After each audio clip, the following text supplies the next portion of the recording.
Hello student. Now I discuss the atomic mass of unit.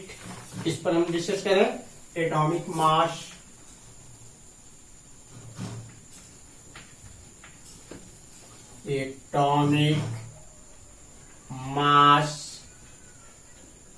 Unit, जिसको हम short में AMU लिखते हैं। क्या लिखते हैं? AMU, एटॉमिक मास यूनिट को। ऐसी स्थिति में एटॉमिक मास यूनिट है क्या, इस पर हम विचार करेंगे। जरा सा मास है, मेजर ऑफ मास करना है, और किसका मास मेजर करना है? तो एटम का मास करना है।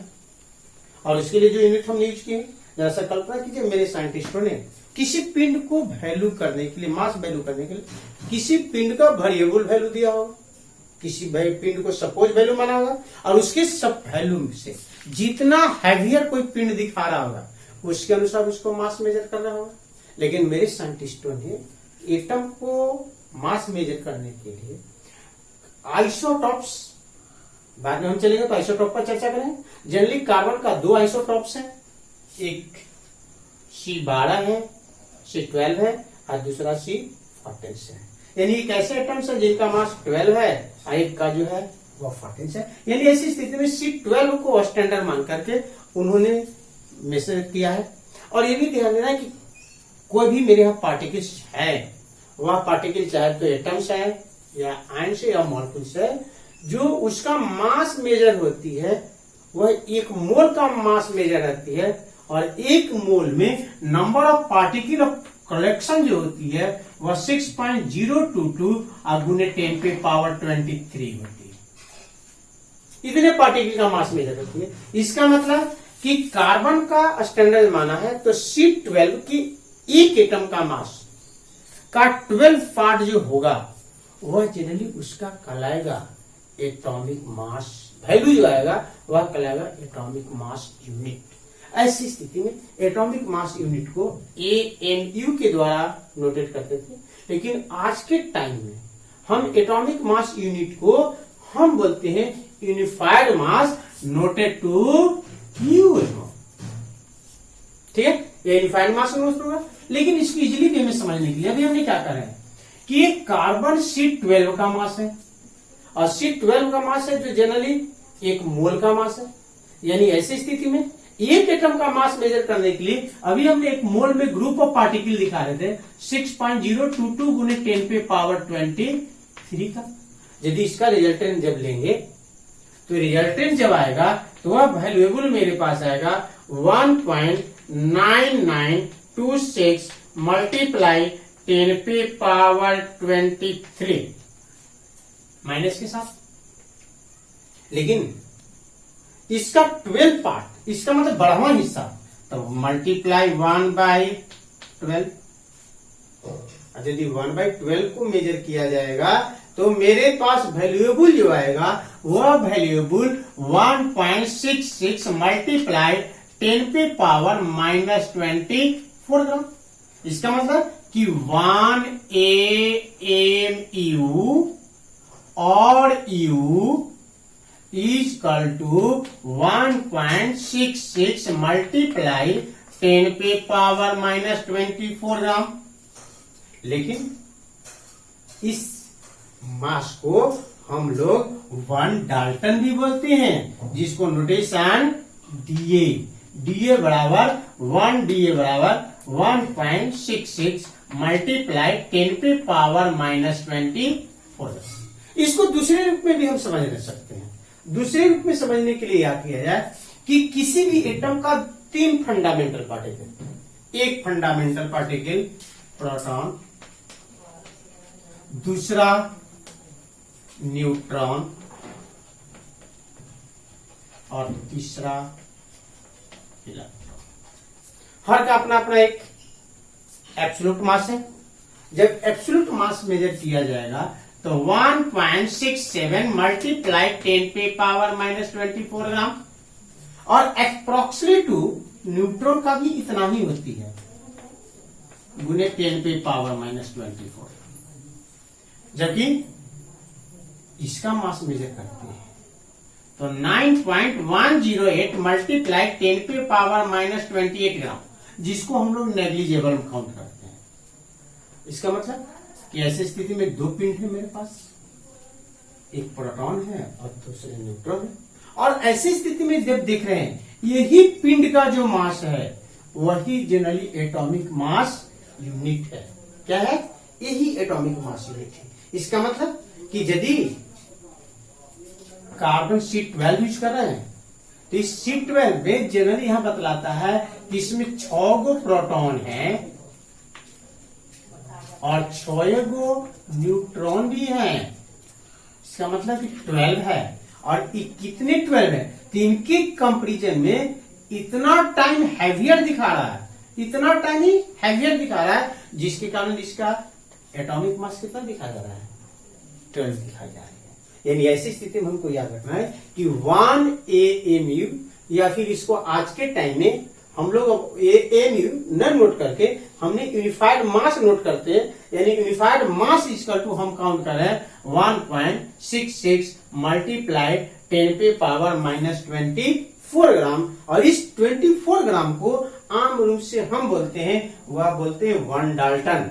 क्या बोलते हैं? 1 डाल्टन। यानी 1 डाल्टन बराबर काउंट कर रहे हैं 1.66 मल्टीप्लाई 10 पे पावर माइनस 24 ग्राम। केजी मेजर किया जाएगा, तो अब केजी मेजर करने के लिए हमने सिखा चुके हैं कि हमने इस छोटे यूनिट को बड़े यूनिट में कन्वर्ट करेंगे तो हमको डिवाइडेड देना होगा, और डिवाइडेड बाई 10 पे पावर 3, डिवाइडेड बाई 10 पे पावर 3, तो कन्वर्ट होकर के चलेगा 10 पे पावर माइनस 27 किलोग्राम। कितना ग्राम? 27। ऐसी स्थिति में हमको यही याद रखना है कि एक पार्टिकल जो है फंडामेंटल का, किसी एक पार्टिकल के कंपेरिजन में जितना मोर हैवियर नजर आएगा टाइम, वही उसका बनेगा, वह बनेगा आपका रिलेटिव मास, या उसके अनुसार हम मेजर करेंगे वह एटॉमिक मास यूनिट। ऐसी स्थिति में इसको एक और हम लोग नोटेट कर देते हैं, और यू।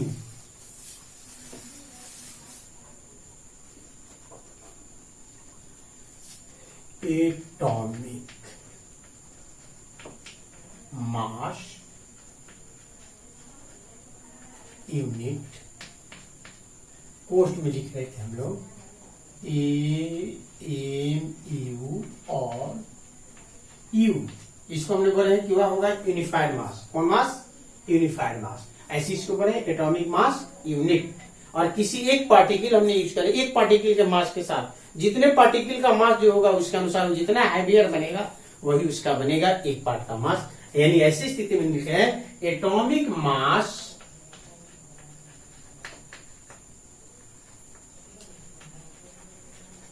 यूनिट, कोष्ट में AMU is mass unit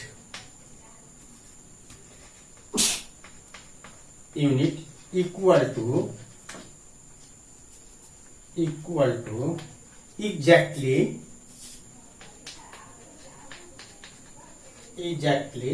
1/12 the mass of one atom of carbon 12। यानी कार्बन 12 के मेजर में जब जाएंगे तो हमारे इसके जो बनेगा कार्बन के एक एटम, यानी ऐसी स्थिति बता रही कि जो मास दिखा रहा है कार्बन का C12, तो C12 का मेजरमेंट जो होगा वह 6.022 का होगा। यानी 1 पार्टिकल का मास जब मेजर करेंगे तो ऐसी स्थिति में 1 AMU और U इक्वल टू 12 बाई 6.022 गुने 10 पे पावर 23 मल्टीप्लाई 1/12। यानी कार्बन के एक एटम का मास का बढ़ावा हिस्सा जो बन रहा है 1/12 पार्ट जो बन रहा है वही उसका क्या कहलाएगा? इसका वैल्यूएबल जब काउंट कीजिएगा तो इसका वैल्यूएबल मेरे पास आएगा 1.99 मल्टीप्लाई 10 पे पावर 23, 10 पे पावर कितना? 23, और उसका डिवाइडेड 1/2 जो मेजर कीजिएगा तो हमारे पास आएगा 1.66 मल्टीप्लाई 10⁻⁻24 ग्राम। यानी इसको एक एएमयू बराबर मेजर दिया जाएगा तो किसके बराबर होगा? 1.66 मल्टीप्लाई 10⁻⁻24 ग्राम। अभी हमने बोला है कि इस मास को जनरली हमने 1 डाल्टन कॉल करते हैं। क्या करते हैं? 1 डाल्टन, यानी नोट किया जाए, ए नोटी नोट में हमें लिखेंगे 1 AMU is also called 1 Dalton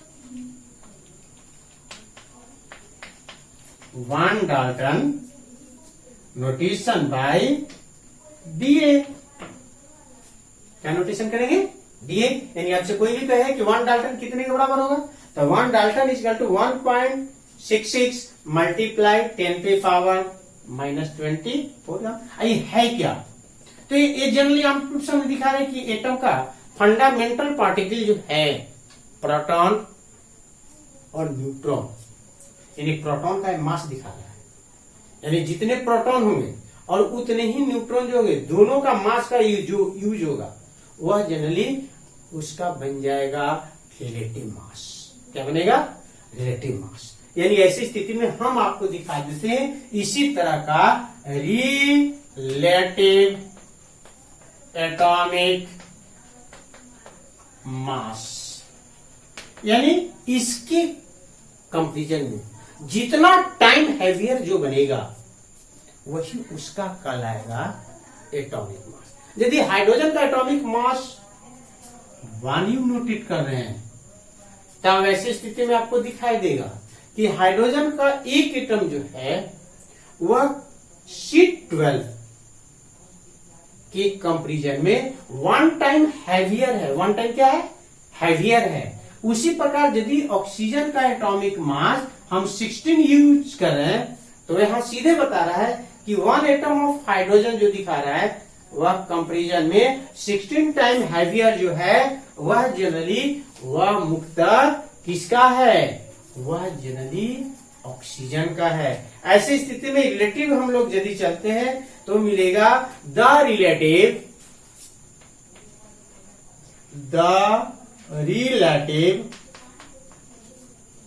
atomic mass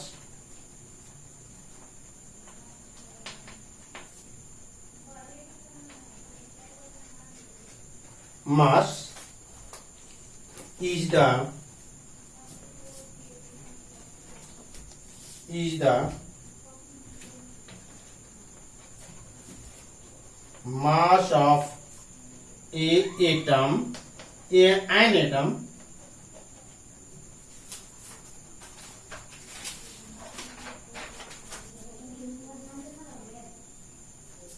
sorry measurement गलत से करें हम।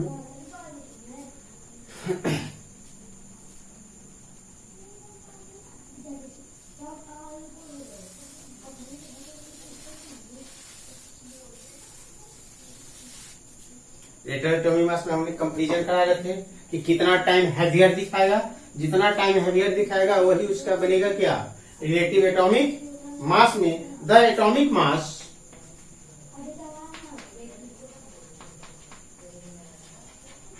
Of an element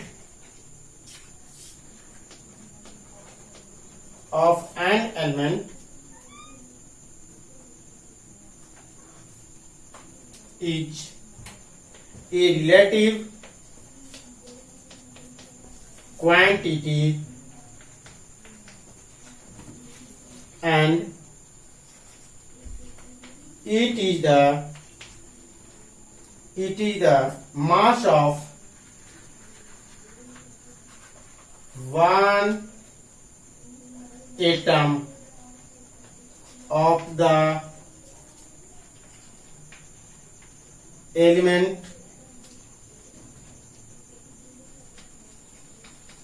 relative to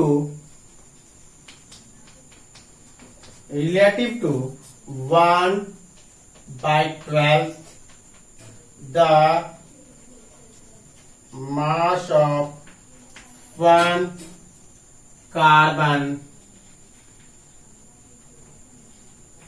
12 atom. यानी इसके कंपेरिजन में कार्बन के जितना कंपेरिजन में जो भारी होगा, जितना हैवियर बनेगा, वही उसका बनेगा क्या, रिलेटिव एटॉमिक मास। यानी डेटिज में जब हम नोट करते हैं तो हमको मिलेगा क्या, हमको मिलने के लिए तैयार है इसके आधार पर कि 1 हमारे पास मिलेगा 1 या हाइड्रोजन,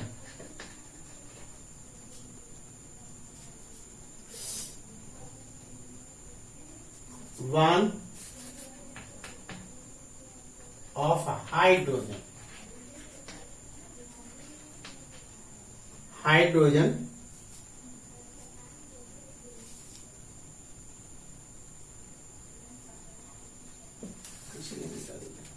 और 15 में डालें, मुझे मिलेगा atom of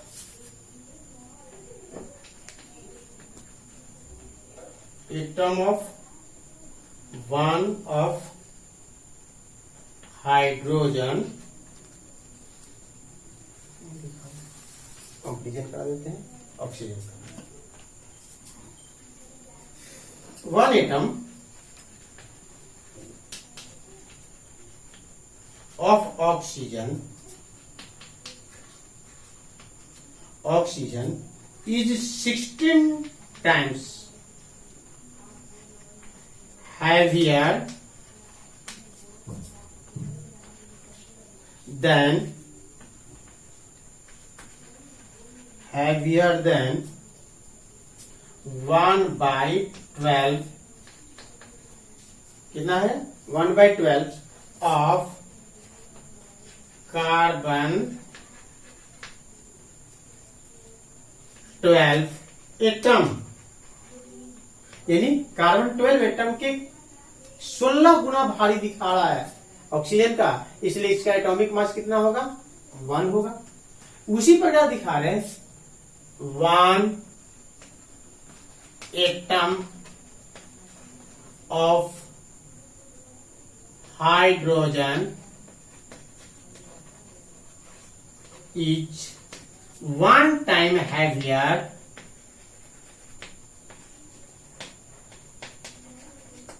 than 1/12 of carbon 12 atom. इस तरह का हम लोग निकाल लेते हैं हम किसी का भी रिलेटिव एटॉमिक मास। लेकिन यही रिलेटिव एटॉमिक मास को जब ग्राम में मेजर कर दी जाती है तो उसको कहा जाता है ग्राम एटॉमिक मास। और उस ग्राम एटॉमिक मास को हम आम रूप से जो बोलते हैं वह बोलते हैं ग्राम एटम। क्या बोलते हैं, ग्राम एटम। अगला टॉपिक हम लोग पढ़ने जा रहे हैं वह ग्राम एटॉमिक मास। ठीक है, अगला नोट करेंगे हम लोग ग्राम एटॉमिक मास। ग्राम एटॉमिक मास, जब मास को ग्राम में मेजर कर दिया जाएगा, यानी ग्राम एटॉमिक मास। और एटॉमिक मास का न्यूमरल वैल्यू जो होती है वह सिमिलर होती है, सिर्फ यूनिट में डिफरेंट होती है। वह जनरली एटॉमिक मास यूनिट में मेजर रहती है, जबकि मेजर जब रहती है वह ग्राम में रहती है। यानी अगला टॉपिक मेरे पास आ रहा है ग्राम एटॉमिक मास। हमने अभी बोला है कि ग्राम एटॉमिक मास को ग्राम एटम भी बोला जाता है। और यदि किसी भी एटम का एटॉमिक मास को ग्राम में जब मेजर कर दी जाती है तो उसको हम बोलते हैं कि हो गया वह ग्राम एटॉमिक मास। यानी द डिफाइन करने के लिए the atomic mass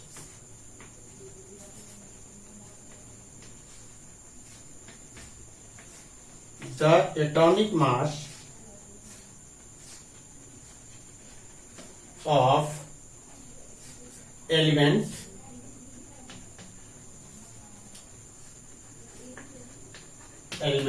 expressed in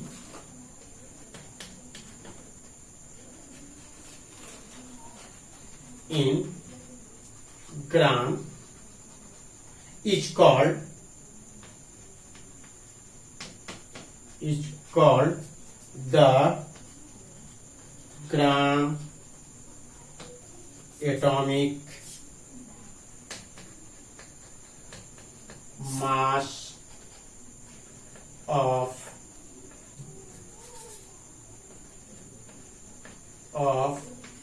the element। तो समझा भाई, यदि उस एटम का एटॉमिक मास को, यदि किसी भी एलिमेंट के एटॉमिक मास को यदि ग्राम में एक्सप्रेस कर दे या ग्राम में नोटेशन कर दे तो हम बोल देते हैं वह कहलाएगा ग्राम एटॉमिक मास। आम रूप से इसको हम एक शब्द बोले कि ग्राम एटम भी बोला जाता है। क्या बोलते हैं हम लोग? Gram atom. एग्जाम्पल नोट किया जाए कि एग्जाम्पल में यदि नोट किया जाए द एग्जाम्पल में gram atomic mass of hydrogen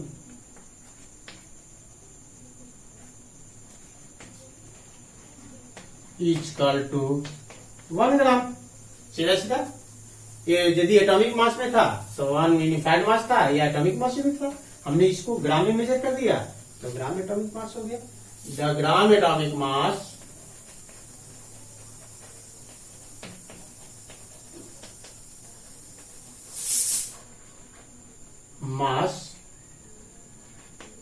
of किसी अदर एटम्स को हम ले लेते हैं, जैसे हम ले लेते हैं नाइट्रोजन का, इज इक्वल टू हमारे पास मिलेगा क्या? 14 ग्राम। उसी प्रकार लगा दें the gram atomic mass of oxygen is equal to 16 gram. कितना ग्राम हो जाएगा? 16 ग्राम में मेजर कर दिया। उसी प्रकार यदि हमने सोडियम का लगा दिया the gram atomic mass of sodium is equal to 23 gram. ये किसी तरह इस तरह एग्जाम चल जाएगा। यानी ऐसे एलिमेंटों की संख्या तो 118 है, लेकिन आपके पास 114 पर हमने डिस्कस किया क्लास में। तो सब एटम्स का अपना, एलिमेंट के एटम का अपना अपना एक मास होगा, और जो मास होगा वह एटॉमिक मास कहलाएगा। और वो एटॉमिक मास का मेजरमेंट जो होगा वह जनरली चाहे तो यूनिफाइड मास में होगा या फिर तो ग्राम एटॉमिक मास में। जब ग्राम एटॉमिक मास में मेजर करेंगे तो वह ग्राम एटॉमिक मास कहलाएगा। और ऐसी स्थिति में सीधा बता रहे हैं कि ग्राम एटॉमिक मास को ग्राम एटम भी कहा जाता है। क्या कहा जाता है? ग्राम एटम भी कहा जाता है। Thank you.